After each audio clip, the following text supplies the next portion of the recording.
Okay, so we end up here. So the guilty victim and the guilty offender. So yung una again, we have the guilty victim and the guiltier or the guilty offender.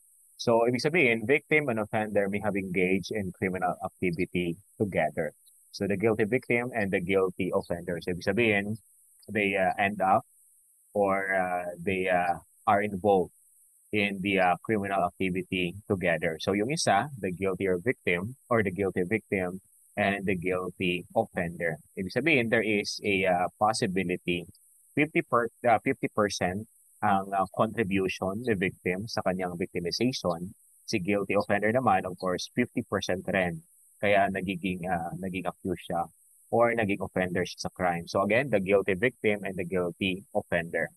Then next, the guilty offender then the guiltier victim. So mas marami or mas mataas yung percentage or contribution ni victim compare sa ating offender. So ibig sabihin, the victim may have been the primary attacker. Okay, again, the primary attacker, but the offender won the fight. Okay, so again, ulitin natin, the guilty offender, the guiltier victim. The victim may have been the primary attacker, but the offender won the fight.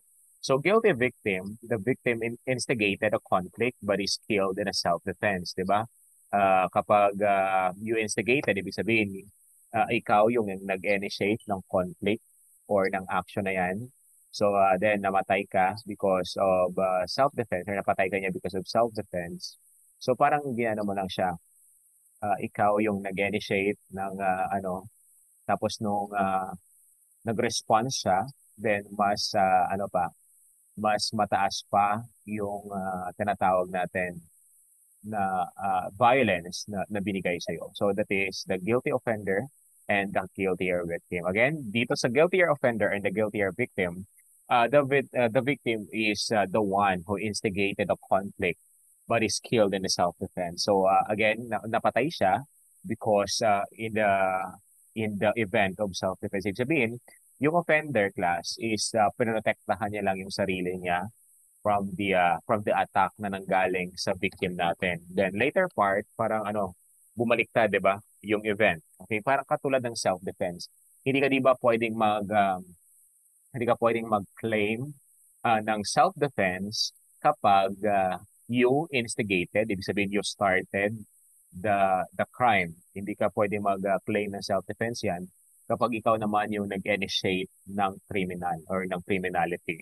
So an example would be an abused woman killing her partner while he is abusing her. Imaginary victims, some people pretend to victims and are not. This would be the someone falsifying a report. Of course, meron namang mga victim na, of course, feeling victim pero hindi naman talaga. Sila naman talaga yung abuser. So again, the guilty offender and the guiltier victim. So the victim have been the primary attacker, but the offender won the fight. So siya yung nag-instigate. So parang no choice yung yung offender na yon. So parang kailangan niya talaga ipagtanggol ang sarili niya. Lalong-lalo na sa in cases of self-defense. Okay, masyadong mainit. Mainit pa dyan sa inyo? Okay. So we have mainit din. Okay, so we have the von Hentig's typology of victims. Pag sinabi nating typology class, of course, the types of victims. Okay, so that is the types of victims na meron tayo. Pakibasa muna. Nandiyan si Sir Robin para bago ko i-explain. Sir Robin, pakibasa yung mga von Hentig's typology of victims natin.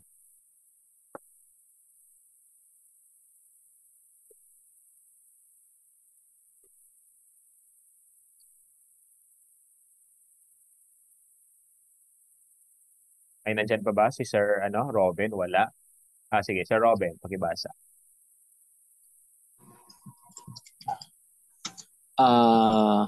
Von Hentig's typology of victims. Young people, immature under adult supervision, lack physical strength and lack the mental and emotional maturity to recognize victimization. Females, elderly, lack of physical strength, mentally ill or intellectually disabled, can be taken advantage of easily. Immigrants cannot understand language or threat of Deportation makes them vulnerable minorities, marginalized in society, so vulnerable to victimization. Reasonably intelligent people who are naive or vulnerable in some way. These people are easily deceived. Okay, thank you. So again, so we have the von Hentig's typology of victims or types of victims na tinatawag natin. Una dyan, we have the young people. So ang young people, of course, they are prone or they are prone to become a victim kasi nga they are immature or under adult supervision and control. Then of course, they have the lack of physical strength. Ibig sabihin, when it comes sa strength na meron tayo na adults, they have the lack of physical strength or they are vulnerable or they are weak and lack of the mental and emotional maturity to recognize victimization.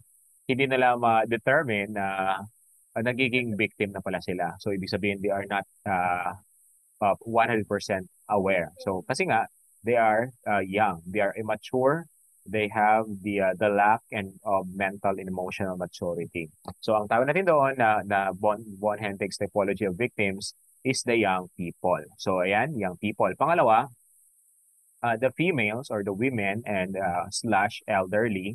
So of course, ang lack of physical strength as compared to men, yung women. So they have the lack of physical strength, mentally ill or intellectually disabled. So halimbawa lalo na kapag sa mga elderly or sa mga matatanda, they have the mental ano minsan no or intellectually disabled can be taken advantage of easily kasi nga they cannot fully understand na yung mga nangyayari. So, females and elderly. And third, we have the immigrants. Ang immigrants, of course, di ba, bago sila dyan sa lugar na yan, nanggaling sila sa isang bansa, pumunta sila sa isang bansa, of course, they are prone or prone sila sa mga crimes under the Von Hentig's. So, they cannot understand the language or threat or of deportation. Then, of course, make them vulnerable minorities marginalized in society, so vulnerable to victimization class. Then, kapag yung group of person na dadalhin sa ibang bansa or sa ibang lugar, so hindi nila alam yung there is a language barrier or hindi nila alam na may paparating na pala na threat, ano ba, na pa deportation or pabalikin sila sa kanilang bansa. So there that is they are prone to victimization also. Kasi nga they are vulnerable minorities. So ibig sabihin hindi nila alam or hindi nila na master yung type po yung tinatawag natin niya geography, yung pag-iisip ng mga tao sa isang bansa or sa isang lugar. So they are immigrants. So they are also prone or the prone sila na maging victim ng crime. Then we have the reasonably intelligent people. So dito sa reasonably intelligent people, they are naive or vulnerable in some way. So of course, these people are easily deceived, di ba? Kapag masyadong matalino or mas maganda yung ano lang, katamtaman, no? Or yung ano, basta hindi ka maloloko or you are not vulnerable to threats or intimidation. So yung reasonably intelligent people, so they are prone to become victims under kay Von Hentig typology of victims. Okay, so again, young people, nagiging biktima sila because they are immature, they have the lack of mental and emotional maturity. So females naman or elderly, they have the lack of physical strength or the mental stamina or mental strength that they can advantage easily. Then of course, immigrants naman, they cannot understand the language or they cannot assess or they cannot distinguish that there is a threats of deportation or there is a sign of threats na mangyayari, your immigrants. Then reasonably intelligent people, so do are yung mga naive or vulnerable in some way. Then of course, they can be easily deceived. Pwede silang agad-agad maloko, no? Reasonably intelligent people. So ayan. Nakuha ba? Okay. So then of course, we have another one. Pakibasa. Si, sino yung kanina? Si, aside, si Kilon. Si Sir Kilon. Nandyan ba? Ito yung Yes, sila. sir. Sige, pakibasa naman, sir, ng iba. Yung lahat po, sir. Yes, yes. Then ako na mag-explain. Sige, sir. The depressed, gullible, easily swayed, and not vigilant. The acquisitive, greedy, and can be targeted for scammers who would take advantage of their desire for financial gain. The lonesome and broken-hearted, often prone to victimization by intimate partners. They desire to be with someone at any cost. They are susceptible to manipulation. Tormentors, primary abusers in relationships, and become victims when the one being abused turn on them. Black exempted and fighting victims enter situation in which they are taken advantage, such as blackmail. Thank you. So, una dyan, as we go on, we have the depressed naman. Okay, the depressed, of course, they are gullible, easily swayed, and not the vigilant. Kasi nga, kumbaga, mentally disturbed sila or emotionally disturbed sila. So, hindi nila alam na they are prone to become a victim. Okay, don't worry. Okay lang. Ano naman, clear naman yung audio. So again, ang depressed victim natin class, so of course, they are easily swayed, and they are not vigilant. So depressed. Okay, so next, we have the acquisitive. Ang acquisitive criminals natin class, or acquisitive victims rather, they are greedy and can be targeted for scammers who would take advantage of their desire for financial gain, di ba? Yung scammer ka na-scam ka pa, di ba? Yun yung tinatawag natin na acquisitive. So they are taking advantage of their desire for financial gain. So they are acquisitive. Sorry, they are acquisitive criminals. Okay, they are acquisitive victims rather, sorry. Okay, again, the depressed, they are easily swayed and not vigilant kasi they are emotionally disturbed or mentally disturbed. So that's why madali silang maging victim ng crime. Ang acquisitive naman, so sa intensyon nila or sa kanilang greediness na makapag-take advantage ng iba, pati sila rin nagiging biktima. So that is the acquisitive victims. Ang lonesome and the broken-hearted naman, pwedeng maging ano yan, pwedeng maging victim under kay Von Hentex kasi they are prone to victimization by their intimate partners. So they desire to be with someone at any cost. So of course they are susceptible to manipulation. Ibig sabihin they are not kahit ano na, parang ano yun, parang martyr, di ba? So lonesome and broken-hearted. So yung balik-balikan nila, they can be easily manipulated by their partners. So yun yung mga lonesome and broken-hearted. Ang tormentors naman, dito sa tormentors, dito ba? Meron ba dito? Mahina yung internet. Okay lang. Sige, balikan nyo na lang sa connection, ay sa may recorded natin class. Ang tormentors naman, of course, they are, sorry, primary abusers in relationships and become victims when the one is being abused turns on them. So, ayan, they are the primary abusers in the relationships. Then later on, parang there is a turnout of event. Okay, sabihin merong changes, no?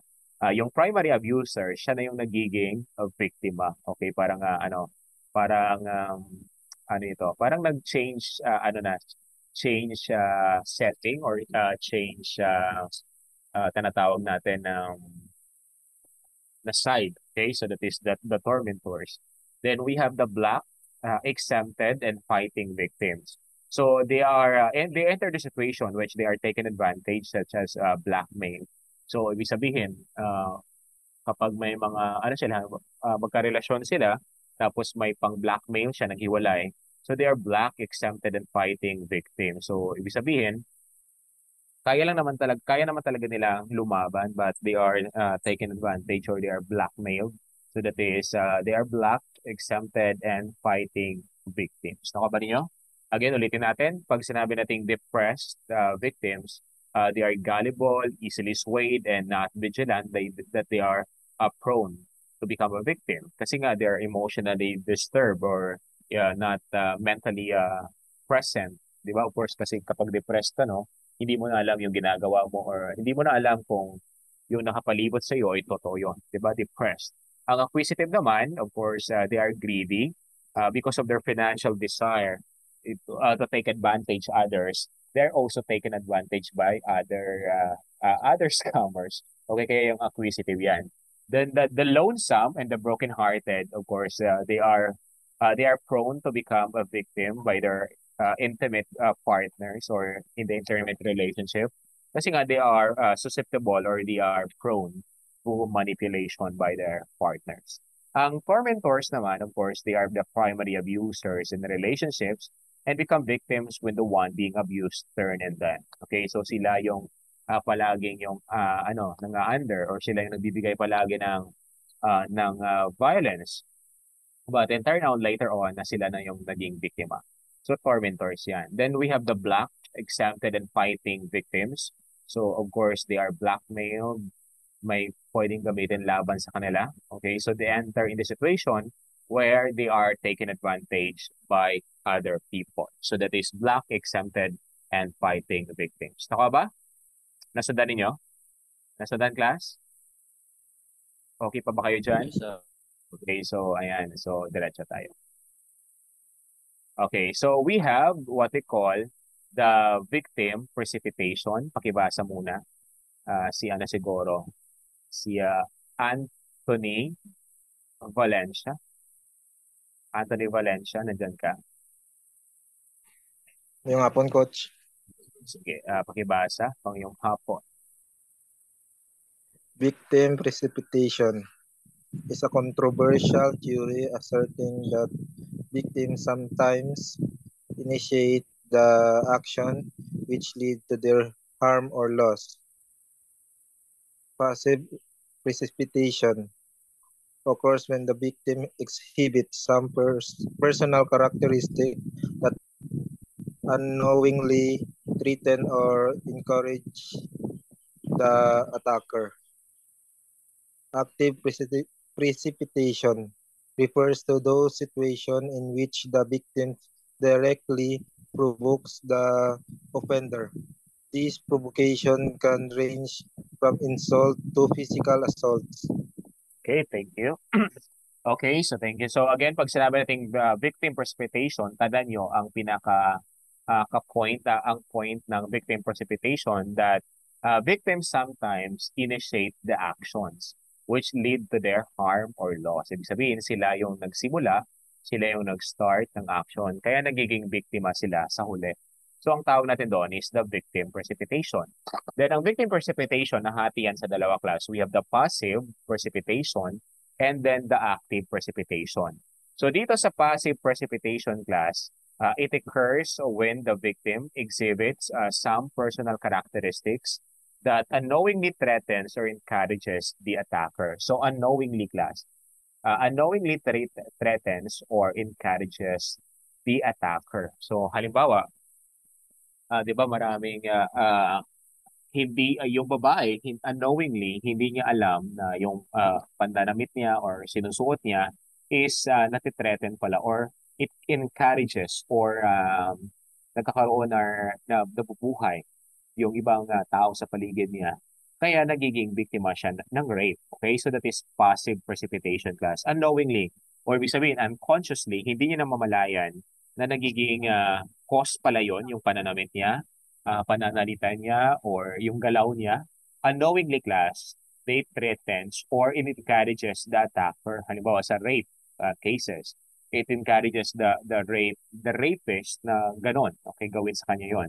But of course, in reality, walang rape kung walang rapist, di ba? But of course, under the passive precipitation, it occurs when the victims unknowingly threatens or encourages the attacker. Halimbawa, hindi niya talaga unconsciously, hindi niya alam na yung pananamit niya, yung galaw niya, pananalita niya, so or pakihalubilo niya sa iba is nati-threaten pala or na-encourage yung mga attacker na gawin yung crime sa kanya. Okay, that is passive precipitation class. Nakuha ba niyo? Okay, so nakuha niyo? Nasundan ba? Nandyan pa kayo? Okay, so that is passive precipitation class. Pag sinabi naman na nating active precipitation, grabe ang init, pati ang cellphone, no? Nag-iinit yung cellphone. Kailangan itapat sa electric fan. So ang active precipitation class, of course, it refers to those situations in which the victim directly provokes the offender. So, ibig sabihin, siya talaga mismo ang nag-initiate niyan. So, this provocation can range from insult to physical assault, di ba? Halimbawa, sige, magsuntukan niya tayo, pre. Tapos later on, nung sinuntokan niya, sinuntok mo, pinatay mo siya. That is active precipitation class. You are the one directly provokes the offender. That yung provocation na yun, it directly results to insults or physical assaults. Kaya, or minsan, di ba, later on, ikakamatay mo. Kasi nga, that is active precipitation. Okay? Ako ba? Nasundan ninyo, class? Nasundan? Yes. Okay, so yan na. Yan yung active class and passive precipitation. Again, ang victim precipitation, it is a theory asserting that the victim sometimes initiate the actions which lead to their harm or loss. So that is passive and of course, active precipitation. So yan, ang victim precipitation. Okay, then of course, we have the victim blaming. Pakibasa muna ng victim blaming si Carpi. Si Carp DM, tama ba? Ano po? Totoong pangalan mo ba to? Si ano na lang. Nandyan ba sila? How about Bertodazo? Bertodazo, nandyan ka? Yes, sir. So please read. Sabihan niyo lang ako kasi kapag halimbawa hindi kayo available to read, baka may nasa work kayo o may ginagawa. Sabihan niyo lang. Okay? Pakibasa muna. Victim blaming. Of course, when it is assumed that an individual did something to provoke the violence by actions, words, or dress, many people would rather believe that someone caused their own misfortune because it makes the world seem a safer place. 1. Just world hypothesis. The just world hypothesis is based on individuals' belief that the world is a safe, just place where people get what they deserve. Attribution error. Individuals make internal attributions when they recognize that a person's personal characteristics are the cause of their actions or situation. External attributions, however, have individuals identified environment and circumstances as the cause for a person's behavior. Invulnerability theory claims that those who subscribes to the theory blame victims as a means to protect their own feelings of invulnerability. The invulnerability theory is based on subscribers blaming in the victim in order to feel safe themselves. Okay, so thank you sa ano. So pag sinabi nating victim blaming, of course, that is it occurs when a particular individual become a victim of a crime. So pinoprovoke natin or sinasabi natin dito sa victim blaming that kapag there is something happen sa isang tao, siya yung tinatawag natin na nag-provoke or siya yung nagsimula ng violence by their actions, by their words, or the way to dress, or yung manamit sila. Kasi nga, it is safe to say or mas safe na isisi natin yung misfortune sa iba para nga, of course, sabihin natin na siya naman yung may kasalanan kung bakit nangyari sa kanya yan dahil sa pananalita niya, dahil siya mga inaasta niya, or the way siya manamit. Halimbawa, yung tinatawag natin na victim siya ng rape, di ba? Walang, but of course, in reality, walang rape kung walang rapist. So, yun yung tinatawag natin na victim blaming. So, of course, under the victim blaming, meron tayong tinatawag na just world hypothesis. Ang just world hypothesis that is based on the individual's belief that the world is a safe, that is a safe place where people get what they deserve. Okay? So, yan yung tinatawag natin na just world hypothesis. Okay, ulitin natin. Pag sinabi nating just world hypothesis under the victim blaming, so naka-base kasi yan sa perception or sa belief ng individual na the world is a safe place kung saan you get what you deserve. Again, pag sinabi nating just world hypothesis, naka-base yan sa perception natin or sa perception ng karamihan that the world is a safe place. Kumbaga, people get what they deserve. Halimbawa, nangyari yung crime sa'yo na ganito, So, ibig sabihin, sasabihin ng iba or majority na you deserve it. Kasi nga, ito yung ina-action mo or inaasta mo, the way ka magsalita or the way you dress or you conduct yourself. This is the just world hypothesis. Again, ang just world hypothesis, ibig sabihin, you get what you deserve. Ibig sabihin, you are a part kung ano yung nangyari sa'yo. So, under the victim blaming, yan yung tinatawag natin yan, just world hypothesis. Nakuha ba? Then pag sinabi nating attribution error, so that is individuals make internal attributions when they recognize that a person's personal characteristic are the cause of their actions or situation. Okay, however, have individuals divided the environment as the cause of the person's behavior. Okay, so ayan. So dito sa attribution error, individuals make internal attributions when they recognize that a person's personal characteristic are the cause of their actions or situation. Ano ibig sabihin nun? Nagiging biktima sila ng crime because of their personal behavior. Kasi nga, yan yung ugali niya. Kaya they are prone to become a victim of a crime. So that is attribution error class. Then pag sinabi naman natin invulnerability theory, it claims that those who subscribe to theory blame victims as means to protect their own feelings of invulnerabilities. That is blaming the victim to feel safe, to feel them safe, of course, para masalba nila yung sarili nila. Invulnerability theory niyan, class. Okay? Hindi nila maamin as an offender that they have also the weaknesses on their part. Okay, kaya nga nangyayari yan, invulnerability theory. So, weakness or susceptibility of a person to a particular situation. So, that is invulnerability theory. Sorry. Okay, so ito yung mga violent crimes in which victims are blamed. Pakibasa. Muna si Tons. Nandiyan ba si Tons? Tons? Yes, sir. Pakibasa.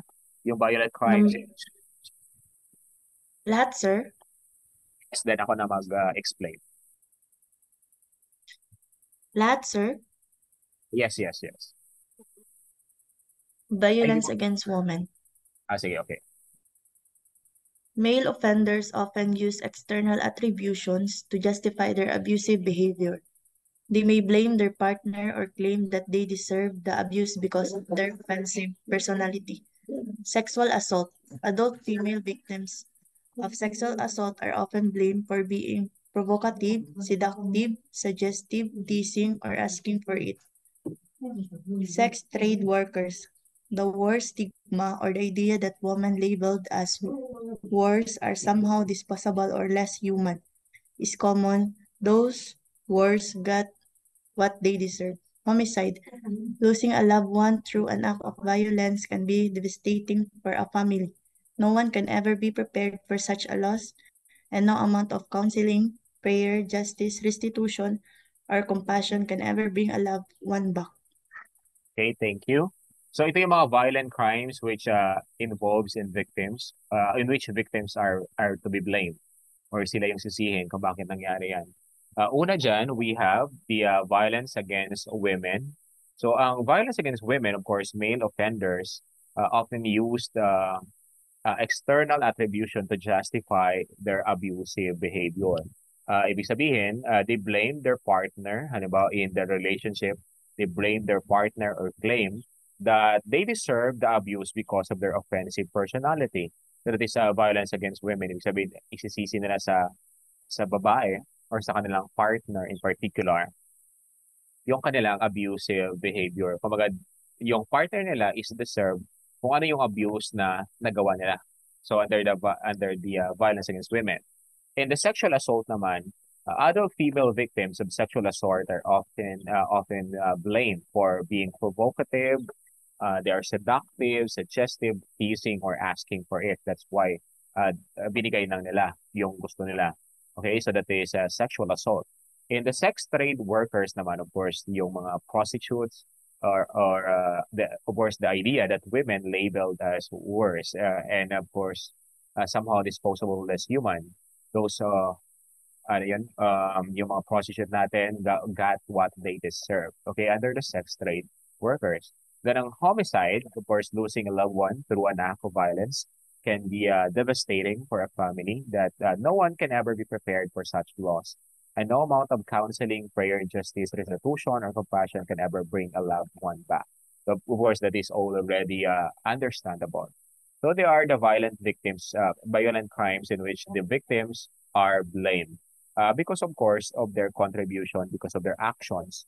Kaya nangyari, kumbaga, di ba, when it comes sa violence against women, okay, so nagiging yung mga victim natin, sila yung natutukoy or sila yung nasasabihan na biktima kasi nga because of their rehab behavior towards their partners. Violence against women. In the sexual assault, they are seductive, they are provocative, or they initiate that one. Kaya they give what they are asking for. Then of course, the sex trade workers naman, of course kasi may negative label. That's why nagiging biktima sila or sila yung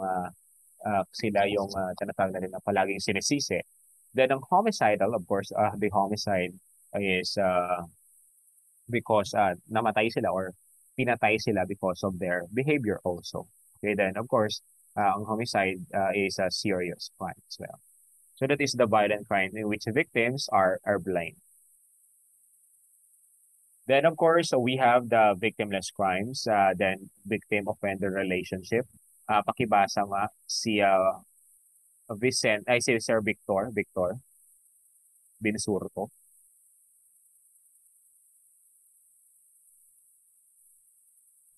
Nandiyan si Sir Victor o wala? Yes, sir. Sige, Sir. Victimless crime, complaintless crime, tend to have no complaining parties other than the police because the immediate participants in these crimes do not see themselves as a victims, have no desire to complain to the police, and would fear criminal liability if they did complain. Victim-offender relationship, more than 90% of rape and sexual assault victims know their attacker. Researchers from the Glasgow University said was a popular misconception that most attackers were strangers. Okay. So we have in the victimless crime, of course, the complainantless crime. In the victimless crime, of course, it tend to have no complaining parties other than the police because the immediate participants in these crimes do not see themselves as a victims and have no desire to complain to the police and would fear criminal liability if they could complain. So again, bang victimless crime, ibig sabihin class, no complaining party or no complaining victim or kahit merong victim class, of course, nahihiya sila na maging biktima or 'di ba? Halimbawa, prostitution as a victimless crime, 'di ba? So of course kasi nga yan yung trabaho nila, yung ginagawa nila, hindi na naman sila pwedeng maging nahihiya sila magreklamo sa pulis. But of course, class, halimbawa, na-rape daw sila, parang ano yun sa kanila, parang ano yun, parang ironic. But of course, under the law, prostitute can still be or become a victim of rape pa rin, class. Okay, lahat kasi. Kahit prostitute man siya o hindi, pwedeng maging biktima ng rape. Kasi nga, of course, that is under the anti-rape law in the Philippines. Then, of course, we have the victim-offender relationship. Then, more than 90% of rape and sexual assault victims already know their attacker. So, researchers from Glasgow University said it was a popular misconception that most attackers were strangers. So, ibig sabihin, under the based on research, ibig sabihin, yung mga victim ng mga rape or sexual assault victims natin. So, ibig sabihin, alam nila or natutukoy nila kung sino ang kanilang rapist or sino yung kanilang yung offender yung gumawa sa kanila. Ibig sabihin, baka nakasalamuhan nila yan everyday or malapit sa kanila. So, yan yung tinatawag natin na victim-offender relationship. Nakuha ba? Okay, so yeah. Okay, so we have the victim vulnerability and risk. Then of course, pakibasa, gusto ko marinig yung ibang boses. Si sa taas naman tayo. Si Amar Makadato, hindi pwede. Pwede ba siya magbasa? How about Anthony Valencia? Anthony, nandiyan si Anthony. Coach, Okay, pakibasa muna ng victim vulnerability and risk. Victim vulnerability and risk. Availability refers to victim's accessibility to the offender. Location refers to the victim particular locality in contrast to the offenders. It is often a function of both the offender and victim activities and schedules. Vulnerability offenders. Perception of how suspectable a particular victim is to their method of attack and approach. Relationship refers to victims who are selected by virtue of being in a relationship with the offender, personal or professionally. Fantasy criteria refers to victims who are selected by virtue of having traits that a particular offender view as desirable or necessary for the satisfaction of a particular fantasy. The nature of those desirable or necessary traits will be manifested in the victimology and the offender's signature behavior. Okay, thank you. So we have the victim vulnerability and risk. Of course, we have the nagiging biktima yung isang tao. Of course, una dyan, the availability. Of course, it refers to the victim's accessibility to the offender. Ibig sabihin, conducive for the offender na gawan siya ng krimen. That is availability. So una, that is availability. Pangalawa naman, location. So ang location, it refers to the victim's particular locality in contrast to the offenders. It is often a function of both the offender-victim activities and schedules. Ibig sabihin, alam niya na or nasusundan niya kung saan nakatira, kung ano yung particular na yung bahay, or kung saan na situated. So, kung saan siya dumadaan. So, that is the location. Then we have, number 3, we have vulnerability. So, offender's perception of how susceptible or how weak a particular victim is to their method of attack and approach. Ay, ganito lang pala yung dapat natin gawin. Makukuha na natin siya or ma-attack na natin siya. So that is vulnerability class. Fourth naman, we have the relationships. Of course, it refers to the victims who are selected by virtue of being in a relationship with the offender, personal or professionally. So that is under the relationship. Then we have the fantasy criteria. It refers to the victims who are selected by virtue of having traits that are particular offender views as desirable or necessary for satisfaction of a particular fantasy. So yan, the victims are selected by virtue of having traits by a particular offender views. Ibig sabihin, yung mga offender, ito na yung gusto nilang magiging biktima ng crimes or pina-fantasize na nila. So kaya nga, they are, kumbaga, yung dreams nila or yung mga fantasies nila, they become or ine-execute nila in reality. So ayan yung tinatawag natin na fantasy criteria. So the nature of those desirable or necessary traits will be manifested in the victimology and offender signature behavior. Ibig sabihin, yun yung gusto niya talaga, yun yung parang modus niya na gagawin or ito yung dinidream niya na gawin. So that is a fantasy criteria. Okay, so ibig sabihin, to satisfy the particular fantasy, yung dream niya class, kumbaga ginagawa nila in reality. So that is fantasy criteria. So that is under the victim vulnerability and risk. Nakuha ba? Nakuha class? Nasundan? Yes, coach. Okay, sige. Next tayo. Okay, so we have the rights of the victims in the criminal justice system. So of course, class, di ba, we all know that the victim is the forgotten person in our CGS. So in 1985, the United Nations adopted the Declaration of Basic Principle of Juvenile Justice for victims of crime and abuse of power, which outlines international best practices for treatment of crime victims. Go nag-start.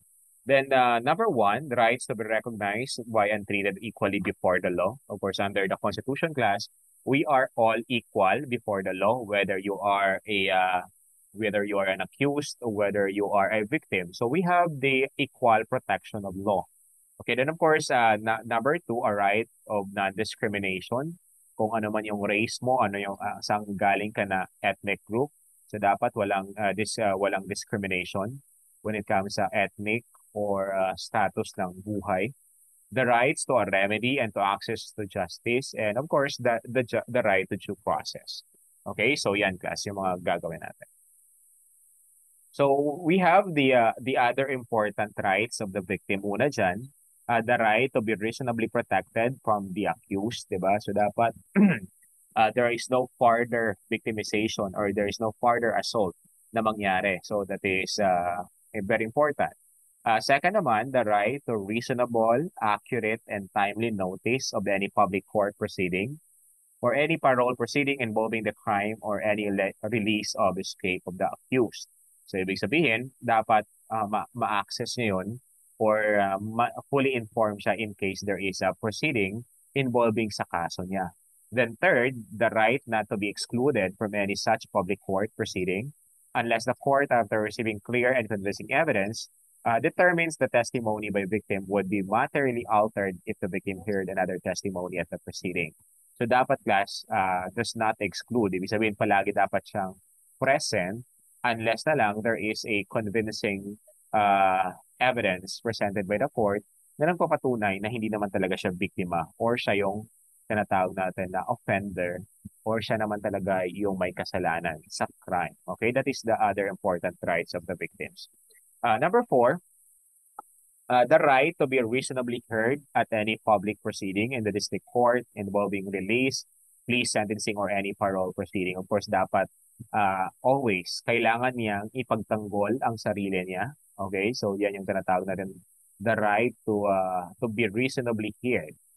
Fifth naman, the reasonable right to confer with the attorney for government in the case or the right to attorney or to counsel. Six naman, the right to full and timely restitution as provided in the law. Number 7, the right to proceedings free from unreasonable delay. And of course, the right to be treated with fairness and with respect for the victim's dignity and privacy. So parang magkakaparehas na naman class. Parang naulit-ulit, no? So yon yung mga rights ng victims na meron tayo. Okay, dito tayo class. Isa-isahin natin. We have the victimization of offenders in criminal justice system. Pakibasa yung tatlo. Sino yung pwedeng magbasa? Si ano naman? Si Sir Roger, hindi kasi yung microphone niya. Si Berto Dazo. Ay, tapos na si Berto Dazo, no? Tapos na ba? Si Johnny. Johnny. Yes, sir. Si Johnny. Taga saan ka, Johnny? Pangasinan po, sir. Pangasinan. Okay. So, Opo. may Pangasinan ngayon? Mainit rin? Opo, sir. Sobrang init po. Grabe. Grabe, no? Sige, tama sa Pangasinan. Marami akong dyan eh. Mga friends, mga ano. Sige, pakibasa muna. Opo, sir. Yung ano lang po, sir, yung una. Ano yung tatlo na lang, kung kaya. Sige po, sir. Victimization of offenders in criminal justice system. Peer victimization is the experience among children of being a target of the aggressive behavior of other children who are not siblings and not necessarily age mates. Secondary victimization, also known as post-victimization or double victimization, refers to further victim blaming from criminal justice authorities following a report of an original victimization. Vulnerability. When institutions or criminal justice system personnel fail to support the victimized individual, victims are vulnerable to secondary victimization, while the appropriate and legal way to respond to primary victimization is to report the event. Authorities often deny, do not believe, or blame the victim. Okay, thank you. So we have the victimization of offenders in criminal justice system. So una dyan, we have the peer victimization. Okay, it is the experience among children of being target of aggressive behavior of other children. Yung isa, halimbawa kaklase niya or sa isang school na hindi niya naman kaklase, yung isang bata or yung isang child is behave aggressively, yung behavior niya masyadong aggressive. Yung isa naman is vulnerable. So that's why nagiging biktima siya ng isang aggressive na behavior ng child. Who are not siblings and not necessarily age mates. Halimbawa, grade 1, tapos naging biktima or may offensive behavior class is yung grade 3. So, yan yung tinatawag natin na peer victimization. The experience among children being a target of an offensive, aggressive behavior by other children. Okay, but they are not siblings, of course, hindi niya kapatid, and not necessarily age mates. Ibig sabihin, kahit sabihin natin na hindi niya kaedad. So they are peer victimization.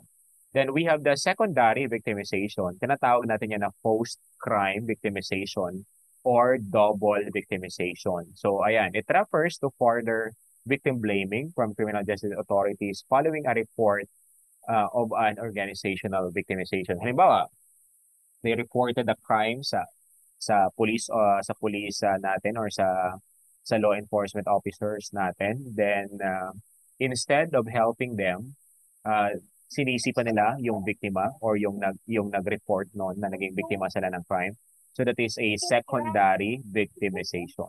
Okay? So that is considered, or this is also known as the post-crime victimization or double victimization. In the vulnerability, so when institution or criminal justice system personnel failed to support the victimized individual, so ibig sabihin, victims are vulnerable to secondary victimization yung nangyari. Naging biktima na siya, plus sinisi pa siya. Yun yung tinatawag natin na secondary victimization.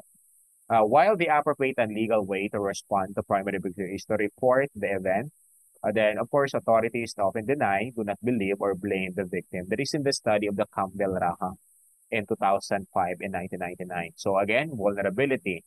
Ang peer victimization, kung saan yung children, they become the target of other children, not necessarily na magkapatid or not yung magkasing edad, but they are target of victimization by other children with aggressive behavior.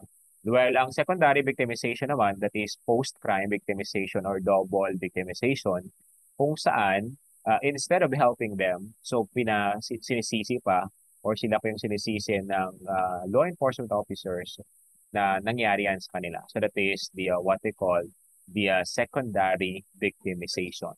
Nakuha ba? Nakuha, class? Nakuha ba ninyo? Good. Okay, that is victimization of offenders in criminal justice. Okay. Doon pala nag-end yung natin, class, yung victimology natin.